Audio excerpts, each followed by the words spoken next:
សូមជូនរឿងករំពយៈអចែលអ្នកនិយាយកុហកមិនដែលឆ្លងចាកនរកបានទីការកន្លងទៅហើយមានអចែលម្នាក់ឈ្មោះករំពយៈនៅអាស្រ័យនៅក្នុងស្រុកឈ្មោះករំពយៈបត្តនៈក្បែរមាត់សមុទ្រអចែលនោះមានស្ដេចនាគឈ្មោះបណ្ឌរៈមួយស្ដេចគ្រុឌមួយតែងមកបម្រើជារៀងរាល់ថ្ងៃមួយស្ដេចគ្រុឌបានបម្រើមុនហើយពោលប្រាប់អចែលថាក្រុមញាតិខ្ញុំព្រះករុណាដែលបានចាប់នាគស៊ីហើយវិនិច្ឆ័យប្រាណអស់ជាច្រើនរូបខ្ញុំមិនដឹងលំនាំដែលចាប់នាគបានសោះបបិទ្ធលោកម្ចាស់ឮថានាគទាំងឡាយសុទ្ធតែមានអាការៈលាក់បំបាំងឬបើមានពិតសូមលោកម្ចាស់ប្រាប់ដល់ខ្ញុំកុំខានលុះពោលយ៉ាងនេះហើយក៏ជៀសចេញទៅអចែលទទួលព្រមហើយក៏ទទូចសួរនាគរាជអស់2ថ្ងៃក៏នាគរាជមិនប្រាប់សោះ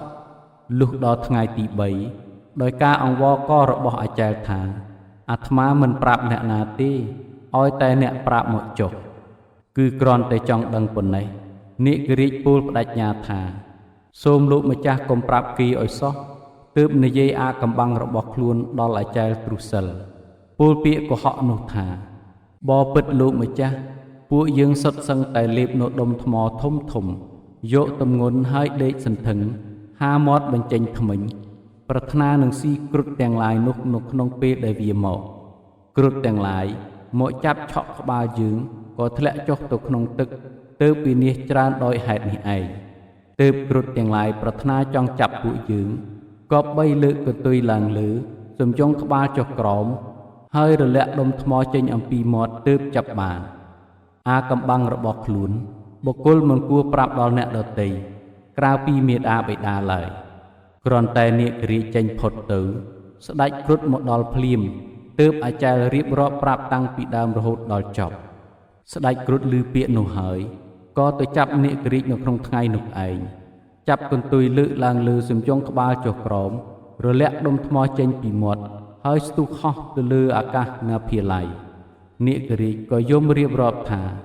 អញសំយងក្បាលចុះក្រោមនេះព្រោះតែមិនរសាអាកំបាំងរបស់ខ្លួនអបុគ្គលទ្រុសិលម្ដេចក៏អ្នកនិយាយកុហកហើយនាំយកសេចក្តីទុក្ខមកឲ្យខ្ញុំនឹងញាតិមិត្តស្ដេចគ្រុឌពោលពាក្យតេះដៀស្ដេចនាគនោះថាក្រែងអ្នកប្រាប់អាកំបាំងរបស់ខ្លួនដល់អចែលម្ដេចក៏ឥឡូវនេះមកយំសោកប្រាថ្នារកប្រយោជន៍អ្វីដោយសេចក្តីអង្វរសុំជីវិតខ្លាំងពេកស្ដេចគ្រុឌក៏ទុកជីវិតឲ្យស្ដេចនាគនោះចាប់តាំងពីពេលនោះមកសត្វទាំងពីរក៏ព្រមព្រៀងយកគ្នាជាសម្លាញ់មិនដែលប្រេះឆាសាមគ្គីរវាងមិត្តម្ដងណាឡើយឯនាគរាជខឹងនឹងអចែលណាស់ហើយពោលតេះដៀលជាច្រើនប្រការទើបពោលជាគាថាដែលមាននៅក្នុងបណ្ឌរៈជាដកនីតិបាតដាក់សម្បត្តិឲ្យអចែលនោះថាណែមនុស្សទ្រុះមិត្តឯងទ្រុះមិត្តនឹងញុះញង់បុគ្គលដែលមិនប្រទូសតបដោយពាក្យសត្វនេះសូមក្បាលរបស់អ្នកឯងបែកជា7ចំណែកក្បាលអចែលក៏បែកជា7ភាគនៅចំពោះមុខនាគរាជនោះទើបផែនដីបើកចន្លោះត្រង់អចែលនោះអង្គុយឲ្យអចែលនោះចូលទៅកើតនៅក្នុងនរកអវជ័យដោយទុះមុសាវាទនោះឯងរឿងនេះចប់តែប៉ុណ្ណេះសូមអនុមោទនា